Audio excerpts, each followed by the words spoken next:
김어준의 뉴스 공장.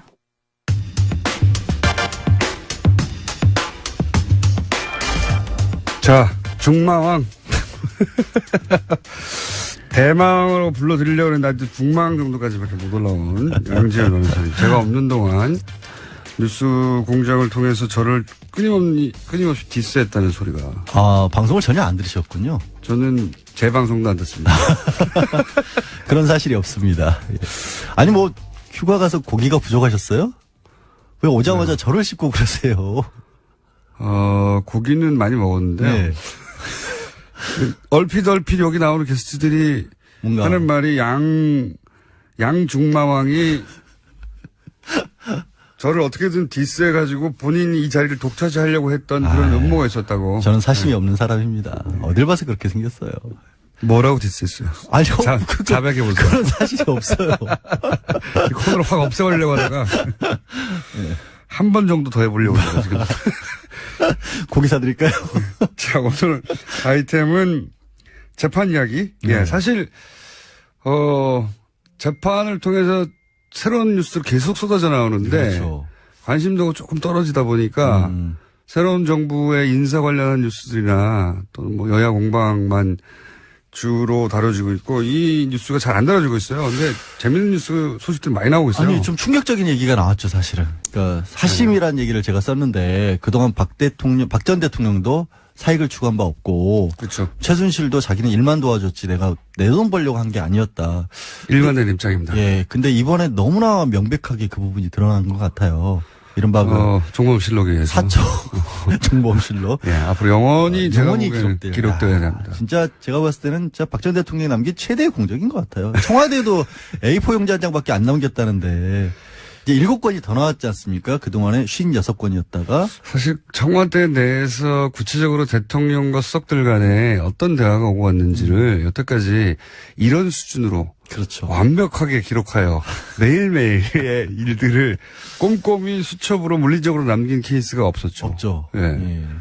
근데 이 안종범 수석에게 저는 박수를 보내고 물론 구속도 했지만 어쨌든 이 꼼꼼한 기록 정신과 명예사관 뭐 이런 걸 부여를 해야 될까요? 결과적으로 그것이 우리 역사에 미친 긍정적인 영향이 돼서 저는 반드시 어떤 박물관 수준에다가 보관해서 또 온라인에서 PDF로 전부 다 전환한 다음에 전 국민이 볼 수 있도록 만들어야 된다고 봅니다. 근데 이제 어쨌든 재판 과정에서 두리뭉실하게 알고 있던 거, 특검만 알고 있었던 거겠죠? 그렇죠. 예, 그런 것들이 이제 드러나고 있는데 그 중에서 오늘 하실 이야기는 이성화 하나은행 전 독일 본부장 잠깐 저희도 어제 그저께 브리핑에서 소개했는데 박근혜 전 대통령이 안종범 수석에게 그렇죠. 예. 안종범 수석이 박근혜 대통령이가 아니라 당연히 보통 그럴 것 같은데 예, 그게 아니고 박근혜 전 대통령이 이성화 씨 예. 당시에 하나은행 프랑크푸르트 독일 본부장이었던 사람의 예. 개인 휴대전화와 이름을 2015년 9월 13일 날 적어라고 알려줍니다. 그게 예. 적혀 있습니다.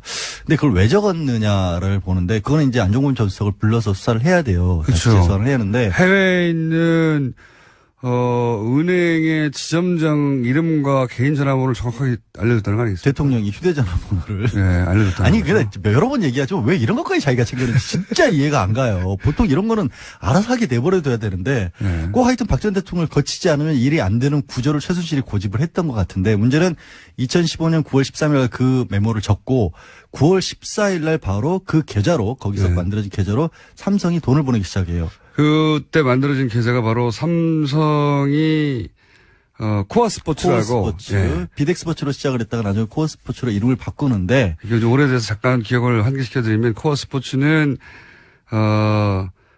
최순실 씨가 독일에서 만들어서 그 회사로 삼성의 돈을 받는 창구로 썼던 회사죠. 그렇죠. 네. 코어스포츠가 삼성으로부터 승마 관련 지원 사업 228억 원인가의 계약을 체결합니다. 그중에서 실제 78억 원가량은 입금이 됐고 그 계좌로 입금이 됐는데 정말 어이없는 일이 벌어지는 또 하나는 그 회사의 지분은 최순실 씨와 정유라 씨가 100% 소유한 겁니다. 근데 그것도 말씀을 드릴게요. 그게 변경이 된 게 예. 원래는 이것도 페이퍼 컴퍼니잖아요. 그렇죠. 그래서 원래는 독일에 있는 뭐 변호사 이름으로 개설을 합니다. 회사를 예. 만들어서 2015년 11월까지는 최순실이라는 사람이 아예 주주도 아니었어요. 네. 예. 근데 계좌는 어쨌든 2015년 9월경에 개설이 된 걸로 보이고 9월 14일부터 삼성이 거기에 돈을 보내주기 시작하는데 네. 진짜 이상한 게 그러면 주인도 아니고 계좌의 주주도 아닌데 이 계좌로부터 최순실이 돈을 빼낼 수 있는 권리를 줍니다. 인출권을. 그렇죠. 그리고 나서 이 돈으로 생활비를 씁니다. 그러니까요. 예. 이거는 뭐냐면 TBS 돈을 김어준 공장장이 빼내는 거랑 똑같은 거예요. 아이, 좋아. 아니 이게 언론에서 무슨 뭐 특혜 인출권이라고 그렇게도 해냈는데 특별 인출권이라고 보셨는데 특별 인출권은 원래 IMF 구제금융이 국제금융에서 이자 제한 없이 뺄 수 있는 그냥 특별한 차명 계좌인 상황에서 거죠. 차명 그 말도 안 되는 하여튼 예. 짓을 한 거예요. 그냥 차명 계좌예요. 그러니까 보이스피싱 조직이 주로 남의 이름으로 돈 만들어 놓고 거기서 계좌 번호하고 비밀번호만 안에서 돈 빼듯이 멀쩡한 회사의 돈을 아무런 관련이 법적으로 없는 최순실이라는 사람이 빼갈 수 있도록 은행의 지점장이 도와줬다는 거거든요. 그리고 나서는, 그러니까 지금 말씀을 요약하면 이겁니다. 최순실 씨가 겉으로는 아무 관련 없는 주인도 아닌, 그렇죠. 주주도 아니고, 대표이사하고 아무 상관도 없어 아무 상관도 보이는 없죠. 그런 회사에 돈이 꽂히는데 그 돈을 최순실 씨가 빼갈 수 있도록 그 은행에서 오케이 해준 거예요. 그 자체가 이상하잖아요. 그러니까 이게 최순실 씨의 차명 계좌라는 걸 은행이 알고 있었다는 거죠. 은행이 간단하게 말하면. 그렇죠. 그리고 네. 간단하게 말하면 그거를 알고 있었던 사람이 다른 사람이 아니라 지점장인 이상화 이상화 지점장이었을 것이다라는 게 날짜상 네. 다시 한번 말씀드리면 9월 13일 날 이거를 적게 했고 그 다음 날 삼성이 돈을 보냈고 그리고 그 이어서 최순실이 돈을 빼기 시작했고요. 그리고 이거는 그렇게 되자 이 회사를 다시 소유주가 바뀝니다. 그렇죠. 최순실과 정유라 씨로 회사 이름이 바뀌어요. 소유로 바뀌어요. 100% 지분. 그러니까 돈이 들어오니까 싹 바꿔서 자기들 회사로 만든 거죠. 그러니까 정말 이거는 이제 어떻게 보면 코어 스포츠 돈을 횡령한 거를 은행 지점장이 도와준 거고 그렇게 할 수 비대를 횡령한 것은. 코어 그러니까 스포츠. 예. 그리고 그거를 박 전 대통령이 직접적으로 도와준 게 아니냐. 물론 이거는 아직 수사가 여기까지 진척이 안 됐어요. 정황상 그렇다는 근데 것이고. 정황상 너무 분명하잖아요. 뜬금없이 이 일을 중간에서 이제 어레인지한 그렇죠. 은행의 해외 지점장의 전화번호와 이름을 알려줬다라는 게 메모가 딱 적혀 있고 모를 수가 없는 거죠. 그러니까 대통령이 그러니까 왜 알려줬을까요? 뭘 왜 알려줬어요? 빼가라고 알려준 거지. 돈 빼가라고 여기서 굳이 그러니까 삼성 쪽에서도 이 계좌를 어디로 개설을 할 것인가를 놓고 박원호 전 승마협회 전무랑 여러 번 의논을 합니다. 어느 계좌를 해야 효율적으로 돈 관리를 할 수 있을까? 네. 말 관리, 말 사는 비용 같은 걸 어디로 입금을 해줄까? 이런 것도 문제가 나중에 안 되게. 예, 문제가 나중에 안 되게. 그랬는데 그 결과로 결국 찾은 게 이제 하나은행 쪽이었던 거고 생각해 보세요. 다른 데서 멀쩡한 은행에서 지점에서 어떻게 그런 식으로 권리를 주며 그런 식으로 계좌가 왔다 갔다 하도록 하겠어요. 그러니까 이거는 그 돈이 지금 뇌물이라고 지금 검찰을 보고 있는 거 아니에요? 그렇죠. 삼성이 준 돈이. 그러면 뇌물을 그렇게 빼낼 수 있도록 했다는 건 범죄 수익 은닉죄인 거고 결국에는 그거를 도와준 게 지금 이성화 전 본부장 같은 경우가 이걸 도와준 셈이 되는 거거든요. 그래서 이 사람에 대한 수사도 다시 한번 해야 될 것으로 보이고 벌써 많은 분들이 이제 기억이 가물가물해질 수도 있을 것 같은데 정유라가 지금 세 번째 조사를 받았지 않습니까? 네, 어제 받았죠. 어제 받아서 오늘 새벽에 이제 풀려나는데 정유라가 받고 있는 여러 가지 의혹 중에 정말 이상한 거 하나가 이제 아버지 이름으로 강원도 땅 담보 받아가지고 독일에서 4억 7천 가량 대출을 받아서 그걸 대출인데 독일에 그게 신용장으로 받은 신용장으로. 거죠. 예, 보통 이제 무역회사들이 받는 그러니까요. 신용장을 19세에 정유라가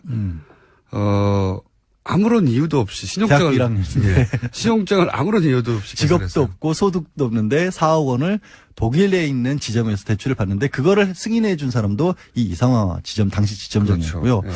또 이분은 나중에 한국에 와서는 없는 자리가 만들어져서 승진을 하죠.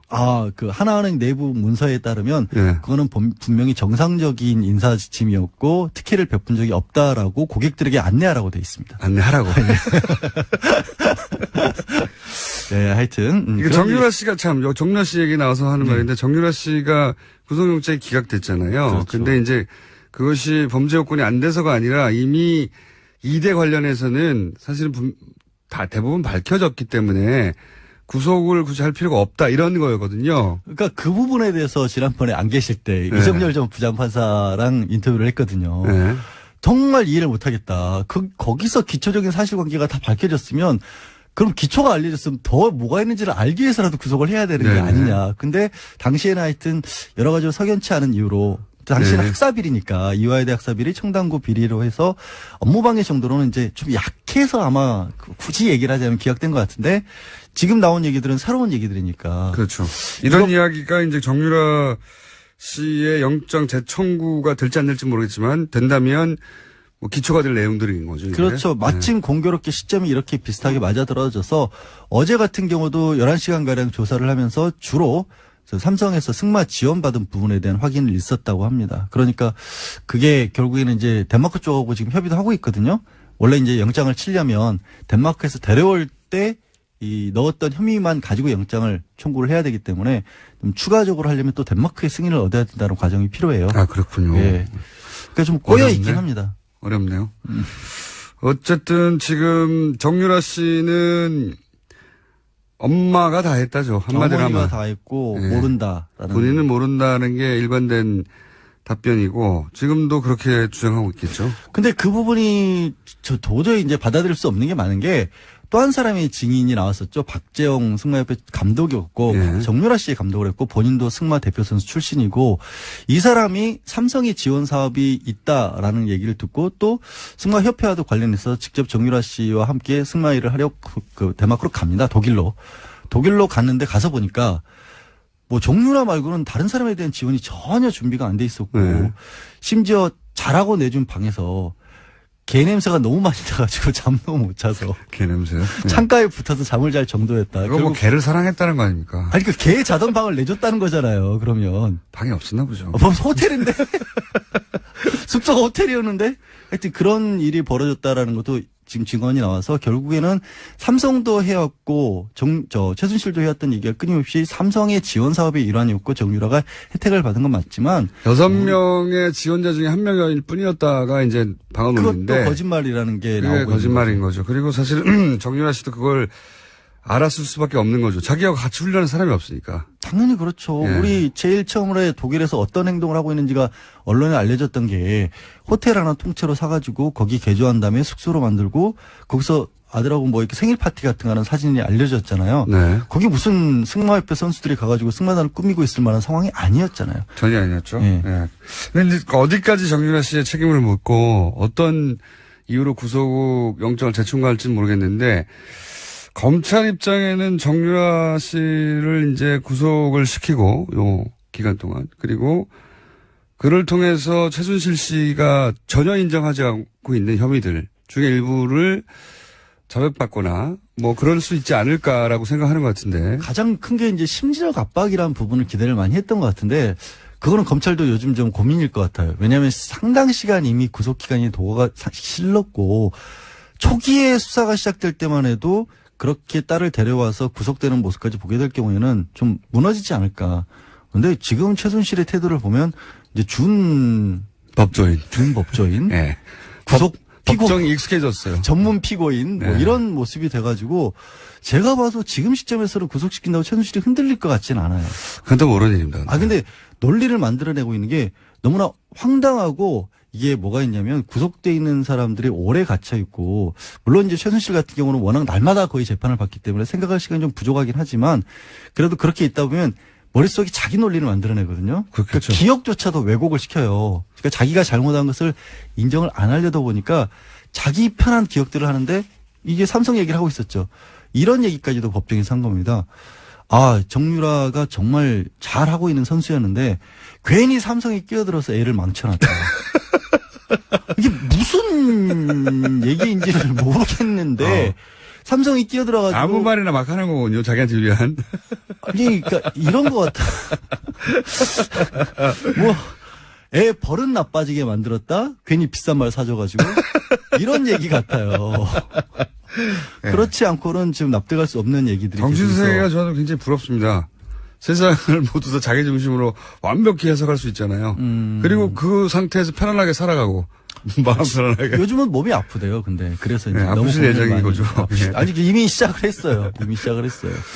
자, 그런데 제 생각에는 이런 것들, 새로 나오는 수첩에서의 정황들이나 또 오늘 그런 것도 나왔잖아요. 대통령 수첩에서, KT, 네. 플레이그라운드 회사의 광고 몰아주기에 대해서 인지하고 있었고 광고를 주는 것을 알고 있었다고 하는 단서가 되는 문장들이 나왔잖아요. 네. 박근혜 전 대통령이 자기는 그냥 훌륭한 광고인들을 소개했을 뿐. 민원이었고. 네, 민원이었고, 광고 몰아주기든지 뭐 이거 관련된 건 전혀 모른다고 그랬는데, 광고 몰아주기에 대해서. 직접적으로 지시를 했죠. 언급된 문장이 나왔단 말이죠. 네. 아예 수첩. 그러니까 이전까지는 안정범 수석의 말이었다면 그 말을 뒷받침할, 추가적인 이제 물증이 나오고 있는 중이잖아요. 근데 이렇게 추가적인 이제 수첩을 통한 정황이나 물증이 나오면, 새로운 기소나, 추가 기소나. 충분히 가능하다라고 지금. 그러면은 이게 이제 연장되는 거잖아요. 네.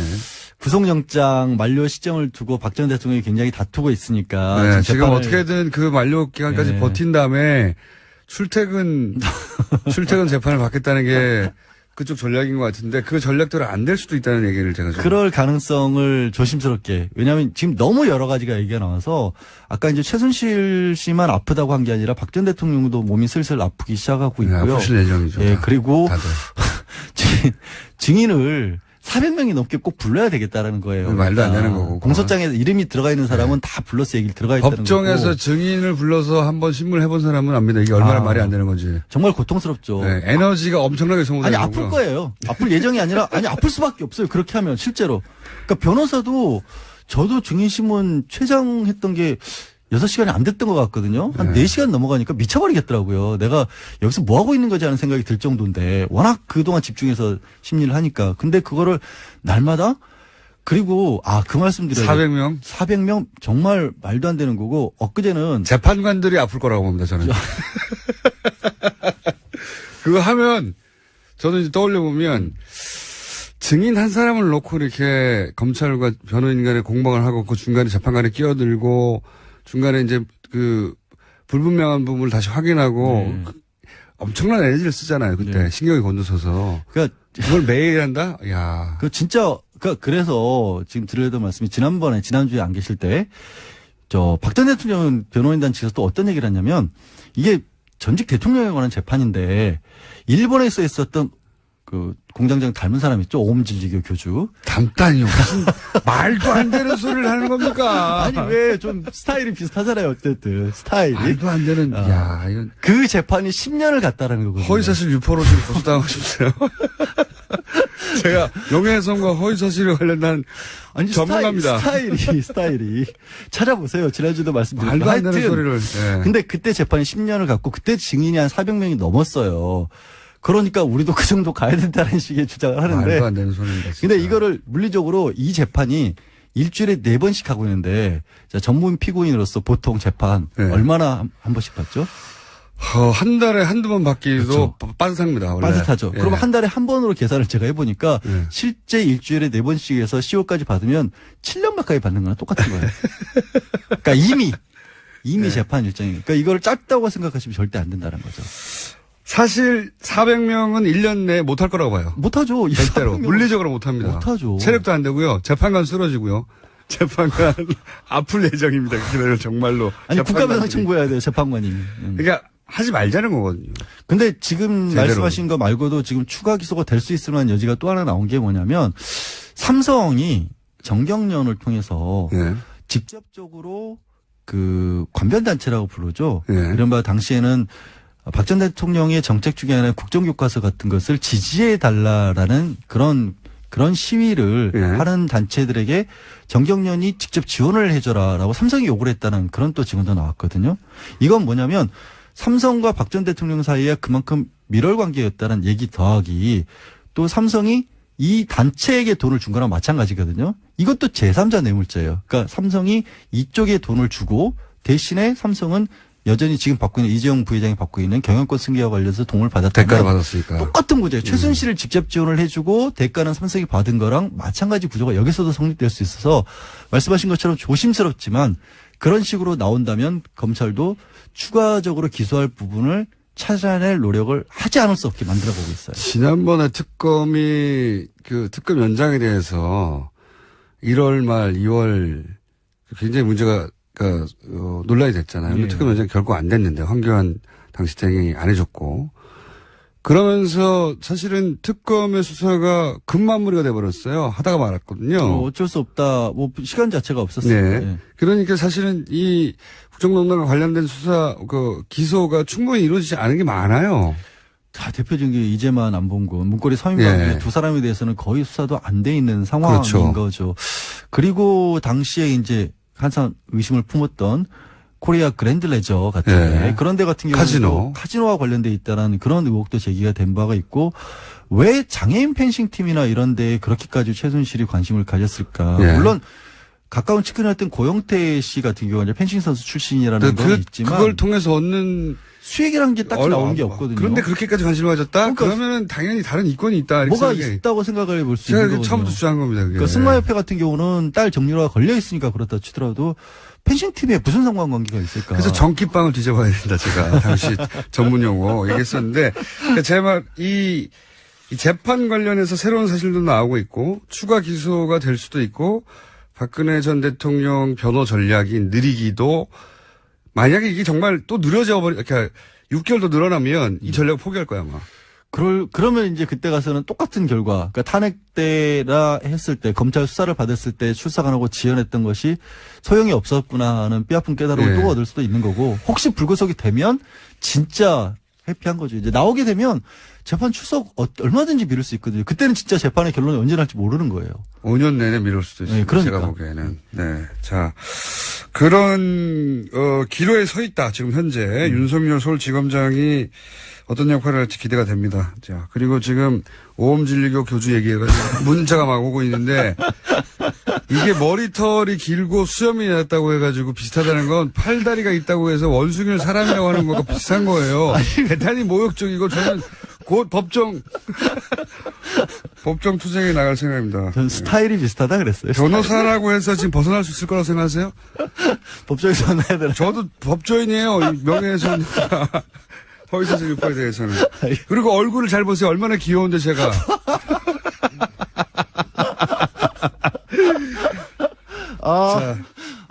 예. 중마왕 여기서 소망으로 지금 뭐 저 강등돼도 할 말 다 했으니까 해피해요. 강등시킨 상태로 오늘 끝내겠습니다. 소마왕 양질 변호사였습니다. 감사합니다. 네, 고맙습니다.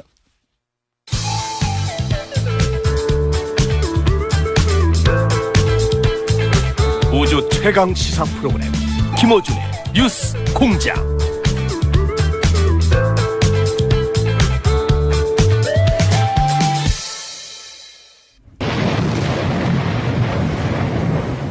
급조한 코너입니다. 질문 딱 하나만 하는 번갯꿀에 콩고 먹는 번갯불 인터뷰. 질문 딱 하나만 하는 시간입니다. 자, 기영로 스포츠평론가 연결됐습니다. 안녕하십니까? 네, 안녕 못합니다. 축구가 졌기 때문에. 오늘의 질문 하나는 이겁니다. 슈틸리케 감독을 경질해야 합니까? 어떻게 보십니까?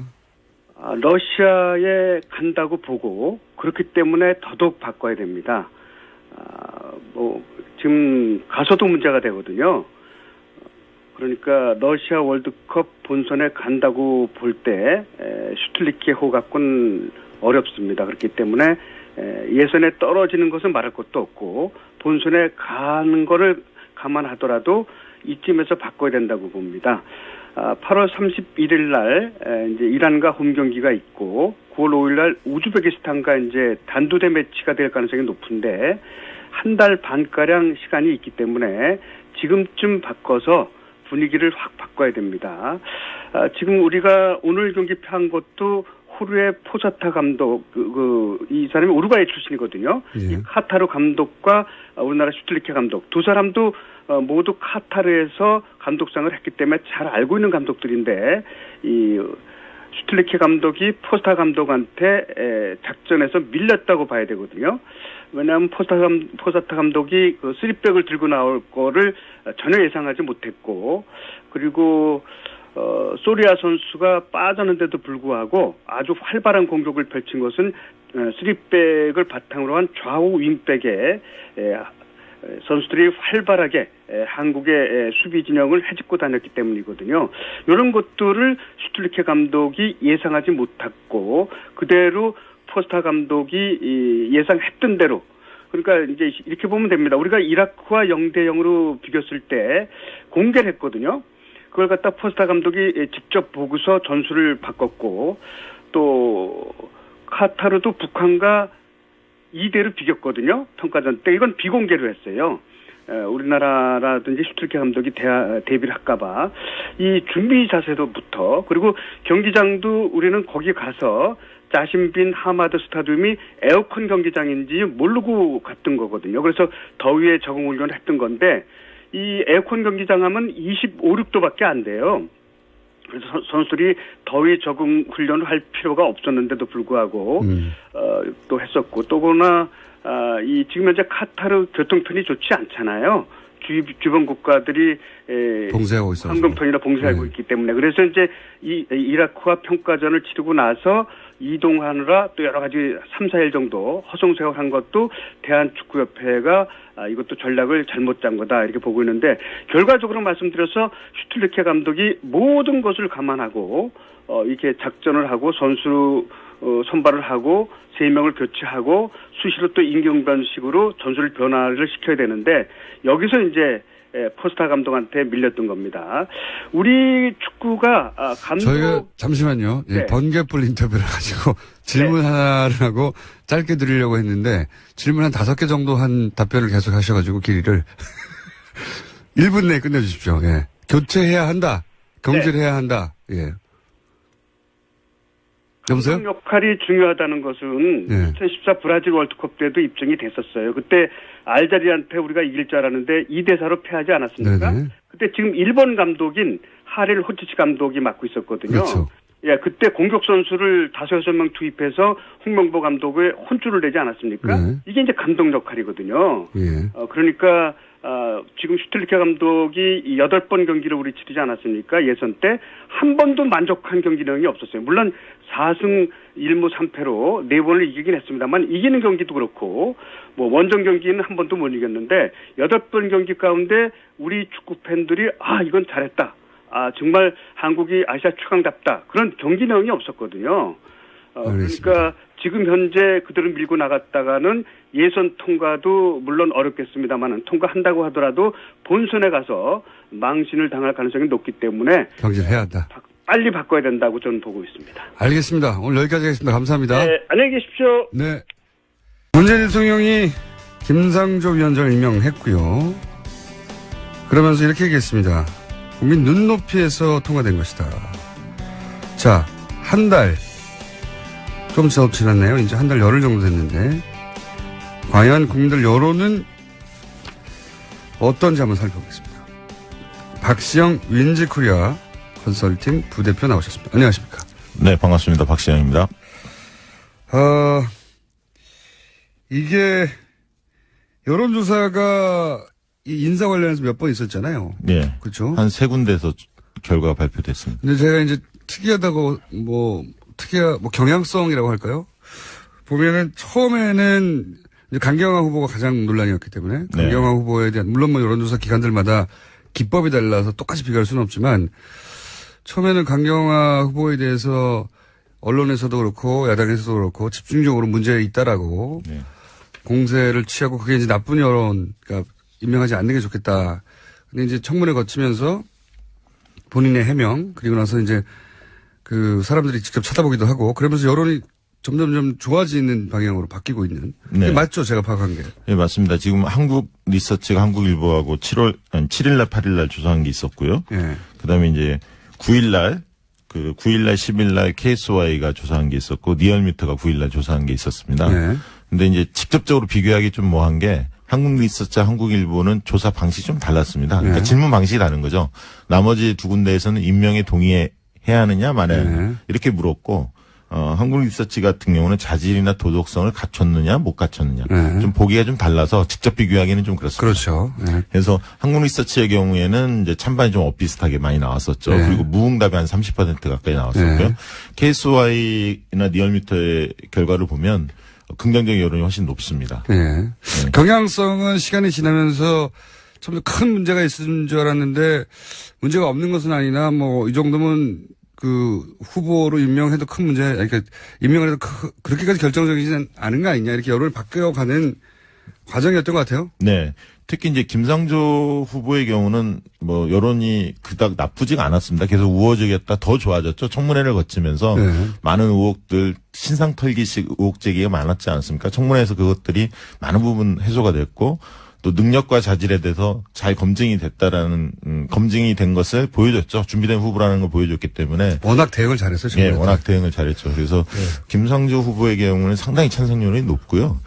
다만 이제 강경화 후보의 경우에는 청문회에서 본인이 가지고 있는 걸 다 보여주진 못했죠. 네. 예, 그러다 보니까 논란이 계속 좀 지속이 됐는데 위안부 할머니들, 피해자 할머니들의 지지선언 그리고 전직 외교부 장관들의 지지선언 이런 것들이 좀 잇따라 외교부 오면서 노조의 지지선언. 예, 그리고 실질적으로 굉장히 파격적 인사 아닙니까? 예, 이런 그런 상징성도 있고 무엇보다 이렇게 후보들이 대응한 것도 있고요. 두 번째는 야당의 책임도 큽니다. 그래요. 야당에서 반대를 위한 반대한다. 이런 어떤 인식들이 강하기 그 때문에 야당의 좀 짜증난 거죠. 전략적 국민들한테. 전술적 실패예요. 그렇죠. 뭐 이번에도 저는 이제 자유한국당이 혹은 바른정당이 뭐 꼭 그 당의 공식 입장이어서 그런지 모르겠는데 어쨌든 현재 언론을 통해서 드러난 반대의 어떤 명분, 워딩이 독재 이런 거 등장하잖아요. 네, 그렇죠.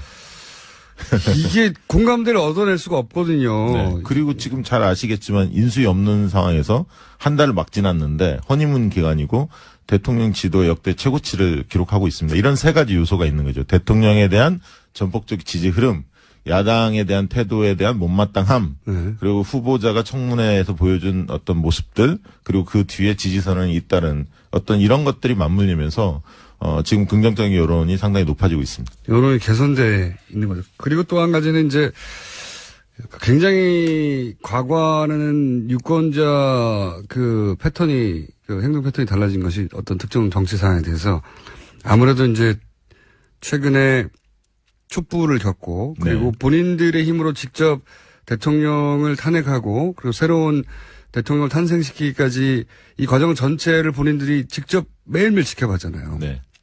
참여도 네. 엄청나게 높아요. 그래서 청문회 영상을 당일날 바로 보지 못하더라도 나중에라도 찾아보는 사람들이 엄청나게 늘어났습니다. 그렇죠. 그러다 보니까 확인하는 거예요, 본인이 직접. 예전에는 언론에서 논란이 크게 됐다, 문제가 됐다고 하면 그렇게 받아들이고 끝났는데 지금은 직접 확인하거든요. 뭐 이 정도면 아니지 않아? 그러면서 여론이 개선되어 가는 부분도 좀 있습니다. 그렇죠. 네. 이게 정치 효능감이라고 하는데요. 내가 참여했을 때 세상이 어떻게 바뀔 수 있다라는 그런 확신들이 굉장히 중요한데 그게 이제 촛불시에서 보여줬고요.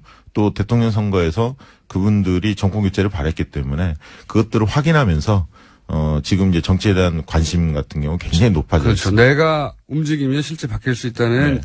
증거를 최근 거의 7, 8개월간 연속으로 봤기 때문에 네.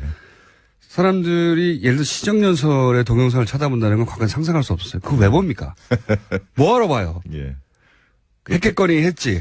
근데 지금은 그런 영상 계속 찾아보거든요. 그렇죠. 그러면서 이때 이 말은 내가 동의가 안 되네 혹은 이거는 굉장히 잘했네 이러면서 언론을 통해서 간접 정보를 얻는 게 아니라 다이렉트로 정보를 취득해가지고 자기가 평가를 내려요. 그렇죠. 그리고 그런 사람 숫자가 많습니다. 아주. 네. 그리고 특히 이제 거기에는 대통령이 5.18 메시지부터 시작해서 현충일 때 그 메시지도 굉장히 감동적이었고요. 그런 어떤 과정들을 겪으면서 이 놓치고 있으면 주변 사람들 이야기하다가 뒤처지는 느낌이 들기 때문에. 그러니까요. 예. 관심 많이 갖고 과거에 있죠. 연애 정보 소비하듯이 네. 이 정치적 이슈들을 소비하기 시작한 유권자층이 엄청나게 많습니다. 이 변화된 환경을 미디어가 못 따라가고 있어요. 그렇죠. 예. 그래서 미디어들은 과거하고 비슷한 양상으로 보도를 하는데 성이 안 차는 거예요. 사람들이. 그래서 요즘 미디어도 욕을 많이 먹고 있다. 예. 발언 조심해야 합니다. 체크해서. 예.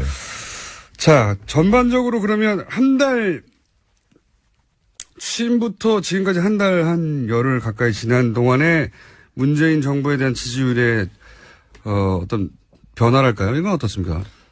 국정 지지도는 크게 변화한 것 같지는 않아요. 갤럽에서 조사가 뭐 84, 82 계속 그렇게 나오지 않습니까?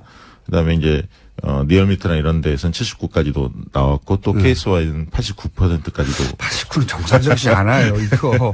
네, 굉장히 아무튼 역대 최고치를 기록하고 있는데 아무래도 이제 이 청문회 이 과정을 통해서 이제 어쨌든 김상조 임명을 강행했고 또 강경화 내정자 후보자의 경우에도 강행할 그 뜻이 있음을 그 표명했고 분명히 했고 금주내 아마 처리할 가능성이 있어 보이죠. 그렇다면 이제 상당히 야당과의 냉각기는 불가피하고 대치전선이 굉장히 가파를 텐데요.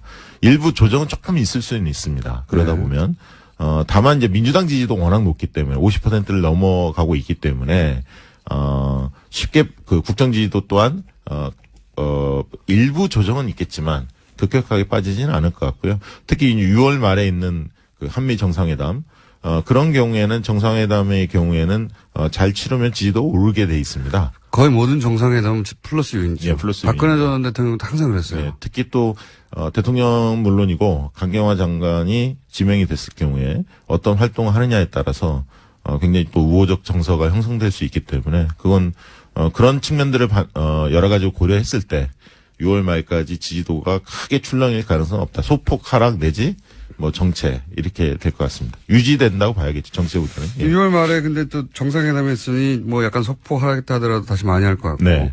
그러면 사실 대통령이 취임하고 나서 한 달 이내에 이런 인사 문제를 거치면서 보통 지지율이 추락하기 시작하거든요. 그렇죠. 과거의 전례를 네, 보자면. 그래서 야당들이 그렇게 이제 그 인사들을 못 잡아먹어서 안달인 거예요. 거기서 대통령을 직접 타격할 수는 없지만 대통령이 그 지명한 사람들의 하자들을 찾아내고 그것이 봐라 정권 자체가 이렇게 하자가 있다. 네. 이렇게 이미지가 연결되는 게 지난 민주당 야당 시절에서도의 전략이었고 그게 네. 뭐 적절히 성공했었어요. 과거에. 이번에 왜 안 통하는 걸까요? 잘. 그러니까 지금 이제 대선이 끝난 지 한 달밖에 되지 않았습니까? 네. 안 되지 않았습니까? 그리고 대선에 대해서 격차 굉장히 컸잖아요. 네. 사실.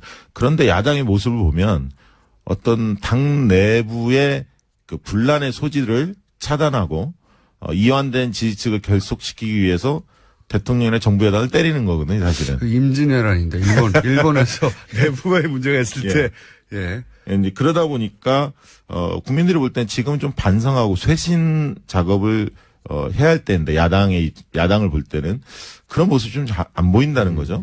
사실 이제 그러다 보니까 야당에 대해서 어떤 아까 얘기했던 인사 문제에 대해서 전략도 좀 잘못됐죠. 모두 반대하는 느낌이 들지 않았습니까? 모조리 다 반대하는. 예. 그러다 보니까 발목 잡기로 비춰진 측면도 있고요. 이러다 보니까 국민들이 볼 때는 지금은 문재인 대통령한테 좀 힘을 실어줘야 할 때가 아닌가 이렇게 좀 보고 있는 것 같습니다. 저는 야당이 그 독재 얘기 나오면서 이게 너무 게으른 오딩이다라고 생각했는데 야당의 힘은 사실 여론이거든요. 그렇죠. 예. 그 법적인 권한은 대통령에게 있지만 대통령이 청문회 채택 안 되더라도 모조리 다 임명할 수 있지만 가끔 가다가 낙마시키는 경우가 있거든요. 지금까지 한 두세 명 정도 된 것 같은데 제 기억에. 네. 청문회가 있은 이후로 청문회 보고서가 채택 안 됐는데도 대부분은 다 임명했고 낙마한 경우가 두세 번 정도 있는데 그때는 여론이에요. 여론의 힘. 그렇죠. 국민 여론이 반대를 하면 그렇죠. 대통령을 고집하기가 굉장히 곤혹스러운데. 왜냐면 그 사람을 임명해버리면 그 사람은 임명되지만 본인의 지지율이 떨어지니까. 그렇죠. 근데 지금의 경우는 그렇지 않다는 거죠. 그게 야당이 잘못하고 있다는 겁니다. 그렇죠. 자기들끼리 화낼 게 아니라 사람들에게 같이 화낼 수 있도록 이유를 설명하고 끌고 가서 결국은 압박을 해야 되는데 갑자기 독재다 그러고 튀어나가니까 네. 그리고 사실 김상조 무슨 소리야 이렇게 되는 거죠. 김상조 후보자의 경우에는 국민적 지지도 높았지만 재벌 저격수 그런 측면에서 그 공정과 정의가 시대 정신이었고 재벌 개혁을 해야 한다는 국민 여론이 높았기 때문에 가장 적임자라고 본 건데 거기서부터 발목을 잡으니까 국민들이 동의하지 않는 거죠. 야당을 안 해본 기간이 너무 오래돼서 그런지 좀 답답해. 잘 못 싸운다. 이게 독재가 벌써 튀어나오면 앞으로 어떡하려고 그러나. 다른 어딘가 없어요. 전쟁이다 그래야 되나? 앞으로는 기아. 그러니까 지금 이렇게 되다 보니까 여당, 야당, 여야 전선이 형성되기보다는 야당하고 국민 간의 전선이 형성되는 느낌도 듭니다. 그러니까 국민들이 그만큼 짜증나 있는 거죠. 정부가 지금 여론을 자기들 편으로 못 만들다 보니까 네. 거꾸로 여론과 맞서게 되고 대통령하고 혹은 정부하고 각을 세워야 되는데 대중 여론하고 각을 세우게 되는 꼴이 돼버렸어요. 굉장히 최악이거든요. 이렇게 되면. 그렇죠. 근데 이제 이런 흐름이 지방선거까지 지속될 수도 있습니다. 예를 들면 국민의당의 입장에서는 지방선거에서 호남에서 뭔가 승리를 통해서 다시 일어서는 계기를 만들어야 할 입지를 텐데, 만들어야 되는데. 이제 그렇기 때문에 그 전까지는 흔히 말해서 정부 여당과 대치 전선을 어느 정도 형성할 가능성이 상당히 큽니다. 부분적으로는 협치도 하겠지만, 근데 이 협치라는 게 대통령만 노력한다 되는 게 아니지 않습니까? 야당도 받아들일 자세가 필요한데, 그런 점에서는 아무튼 한두 달 내에는 상당히 냉각기가 불가피하다 이렇게 보입니다. 시간이 없어서 너무 짧으네. 아까 원포인트 번개불이 너무 길어지는 바람에 시간이 확 줄어드는데 자유한국당 홍준표 대표 되나요? 될 것 같은데요? 요거 이제 그러면 검증하는 것으로 됩니까? 될 것 같습니다. 박시영 윈지코리아 컨설팅 부대표였습니다. 저는 김어준이었습니다. 내일 뵙겠습니다. 안녕. 감사합니다. 네, 감사합니다.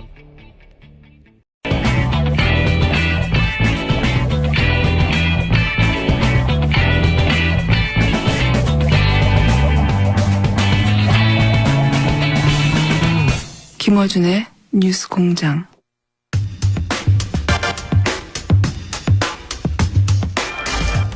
자, 중마왕. 대망으로 불러드리려고 했는데 중마왕 정도까지밖에 못 올라온 양지현 변호사님. 제가 없는 동안 뉴스 공장을 통해서 저를 끊임없이 디스했다는 소리가. 방송을 전혀 안 들으셨군요. 저는 제 방송도 안 듣습니다. 그런 사실이 없습니다. 예. 아니 휴가 가서 고기가 부족하셨어요? 왜 오자마자 저를 씹고 그러세요? 고기는 많이 먹었는데요. 네. 얼핏 여기 나오는 게스트들이 뭔가 하는 말이 양중마왕이 저를 어떻게든 디스해가지고 본인이 이 자리를 독차지하려고 했던 그런 음모가 있었다고. 저는 사심이 없는 사람입니다. 어딜 봐서 그렇게 생겼어요. 뭐라고 디스했어요? 아니요. 자백해 보세요. 그런 사실이 없어요. 이 코너를 확 없애버리려고 하다가 한 번 정도 더 해보려고 해요, 지금. 고기 사드릴까요? 자, 오늘 아이템은 재판 이야기. 예, 사실, 재판을 통해서 새로운 뉴스들 계속 쏟아져 나오는데, 그렇죠. 관심도가 조금 떨어지다 보니까, 새로운 정부의 인사 관련한 뉴스들이나 또는 여야 공방만 주로 다뤄지고 있고, 이 뉴스가 잘 안 다뤄지고 있어요. 근데 재밌는 뉴스 소식들 많이 나오고 있어요. 아니, 좀 충격적인 얘기가 나왔죠, 사실은. 그러니까 사심이라는 얘기를 제가 썼는데, 그동안 박 전 대통령도 사익을 추구한 바 없고, 그렇죠. 최순실도 자기는 일만 도와줬지 내가 내 돈 벌려고 한 게 아니었다. 일관된 입장입니다. 예. 근데 이번에 너무나 명백하게 그 부분이 드러난 것 같아요. 이른바 종범실록에 의해서. 사초 종범실록. 예, 앞으로 영원히 제가 영원히 보기에는 기록되어야 됩니다. 진짜 제가 봤을 때는 진짜 박 전 대통령이 남긴 최대의 공적인 것 같아요. 청와대도 A4 용지 한 장밖에 안 남겼다는데 이제 7건이 더 나왔지 않습니까? 그동안에 56건이었다가. 사실 청와대 내에서 구체적으로 대통령과 수석들 간에 어떤 대화가 오고 갔는지를 여태까지 이런 수준으로 그렇죠. 완벽하게 기록하여 매일매일의 일들을 꼼꼼히 수첩으로 물리적으로 남긴 케이스가 없었죠. 없죠. 예. 예. 근데 이 안종범 수석에게 저는 박수를 보내고 씨의 영장 재청구가 될지 안 될지 모르겠지만 된다면 기초가 될 내용들인 거죠. 이게. 그렇죠. 마침 공교롭게 시점이 이렇게 비슷하게 맞아떨어져서 어제 같은 경우도 11시간가량 조사를 하면서 주로 삼성에서 승마 지원받은 부분에 대한 확인을 있었다고 합니다. 그러니까 그게 결국에는 이제 덴마크 쪽하고 지금 협의도 하고 있거든요. 원래 이제 영장을 치려면 덴마크에서 데려올 때 이 넣었던 혐의만 가지고 영장을 청구를 해야 되기 때문에 좀 추가적으로 하려면 또 덴마크의 승인을 얻어야 된다는 과정이 필요해요. 아, 그렇군요. 예. 그러니까 좀 꼬여 있긴 합니다. 어렵네요. 어쨌든 지금 정유라 씨는 엄마가 다 했다죠. 한마디로 어머니가 하면. 다 했고 예. 모른다라는. 본인은 모른다는 게 일관된 답변이고 지금도 그렇게 주장하고 있겠죠. 근데 그 부분이 저 도저히 이제 받아들일 수 없는 게 많은 게 또 한 사람의 증인이 나왔었죠. 박재홍 승마협회 감독이었고 예. 정유라 씨 감독을 했고 본인도 승마 대표 선수 출신이고 이 사람이 삼성의 지원 사업이 있다라는 얘기를 듣고 또 승마협회와도 관련해서 직접 정유라 씨와 함께 승마 일을 하려 그 덴마크로 갑니다. 독일로 갔는데 가서 보니까 뭐 정유라 말고는 다른 사람에 대한 지원이 전혀 준비가 안 돼 있었고 네.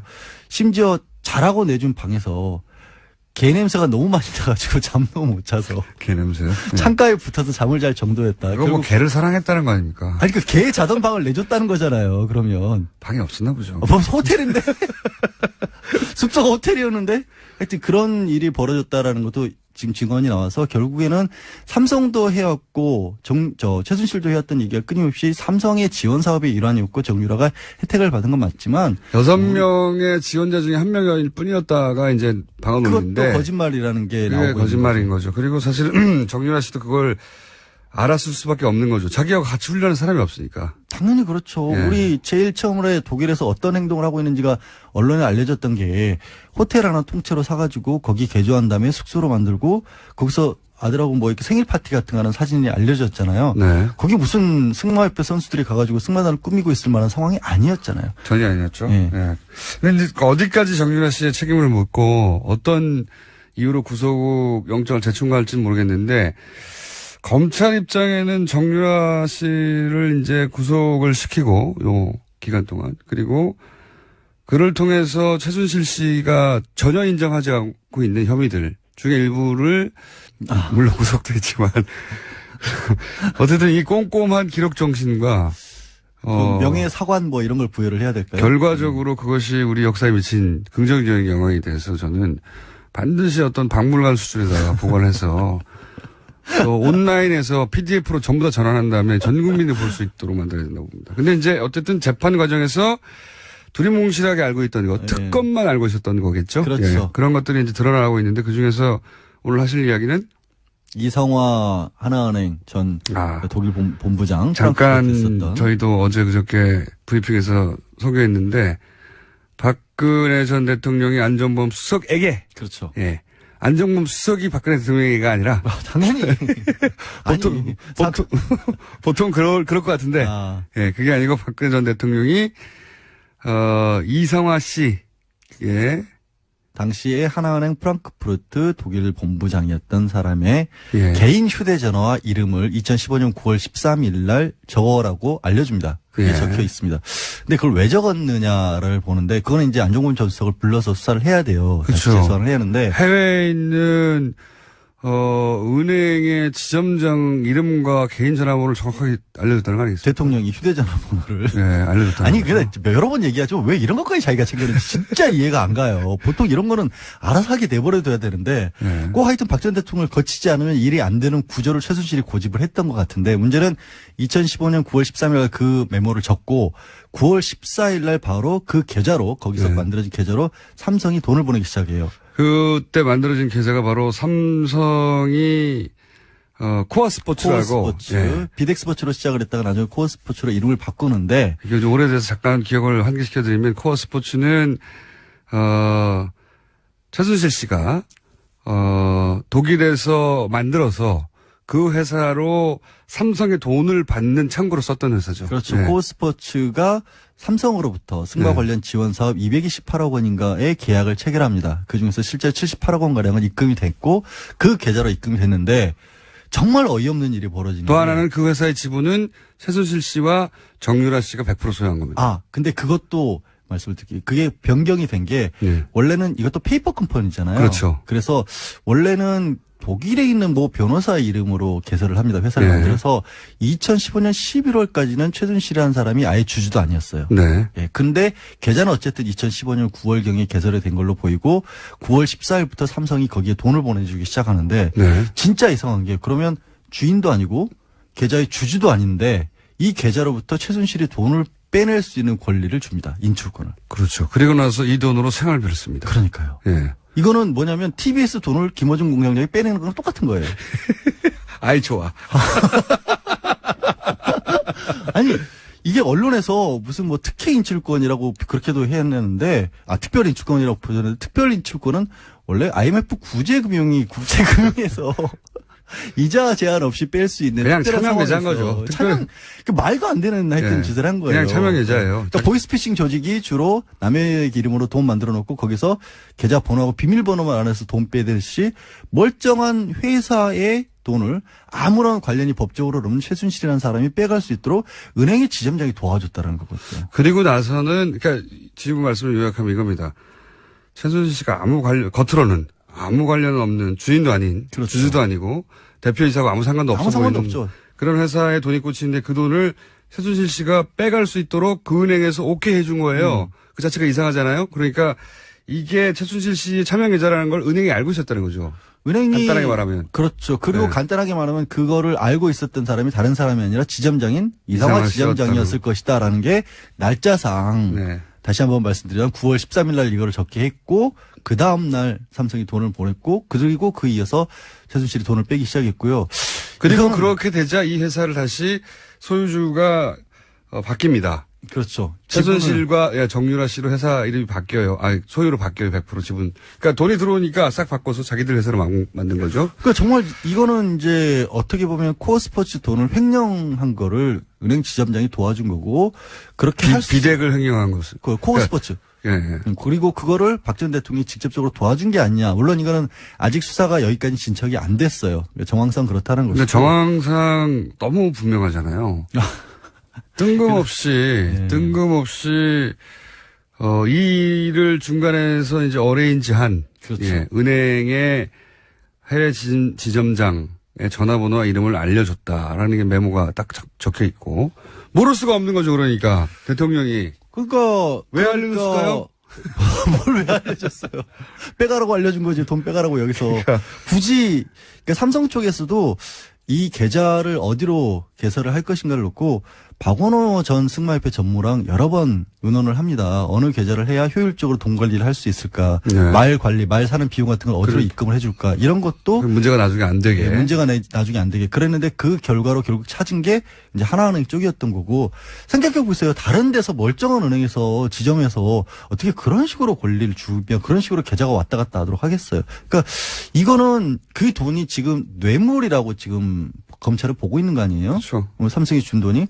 그러면 뇌물을 그렇게 빼낼 수 있도록 했다는 건 범죄 수익 은닉죄인 거고 결국에는 그거를 도와준 게 지금 이성화 전 본부장 같은 경우가 이걸 도와준 셈이 되는 거거든요. 그래서 이 사람에 대한 수사도 다시 한번 해야 될 것으로 보이고 벌써 많은 분들이 이제 기억이 가물가물하실 수도 있을 것 같은데 정유라가 지금 세 번째 조사를 받았지 않습니까? 네, 어제 받았죠. 어제 받아서 오늘 네. 새벽에 이제 풀려나는데 정유라가 받고 있는 여러 가지 의혹 중에 정말 이상한 거 하나가 이제 아버지 이름으로 강원도 땅 담보 받아가지고 독일에서 4억 7천 가량 대출을 받아서 그걸 대출인데 독일에 이게 신용장으로 받은 신용장으로. 거죠. 예, 보통 이제 무역회사들이 받는 그러니까요. 신용장을 19세에 정유라가 아무런 이유도 없이 대학교 신용장을 1학년인데 신용장을 아무런 이유도 없이 직업도 개설했어요. 없고 소득도 없는데 4억 원을 독일에 있는 지점에서 대출을 받는데 그거를 승인해 준 사람도 이 이상화 지점 당시 지점장이었고요. 그렇죠. 예. 또 이분은 나중에 한국에 와서는 없는 자리가 만들어져서 승진을 하죠.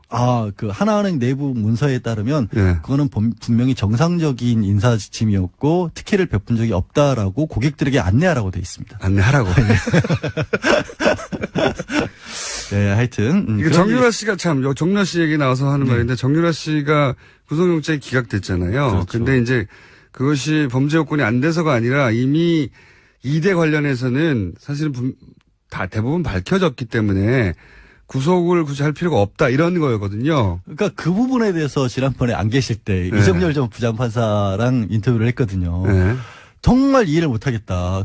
거기서 기초적인 사실관계가 다 밝혀졌으면 그럼 기초가 알려졌으면 더 뭐가 있는지를 알기 위해서라도 구속을 해야 되는 게 네. 아니냐. 근데 당시에는 하여튼 여러 가지로 석연치 않은 이유로 당시에는 네. 학사비리니까 이화여대 학사비리 청담고 비리로 해서 업무방해 정도로는 이제 좀 약해서 아마 굳이 얘기를 하자면 기각된 것 같은데 지금 나온 얘기들은 새로운 얘기들이니까. 그렇죠.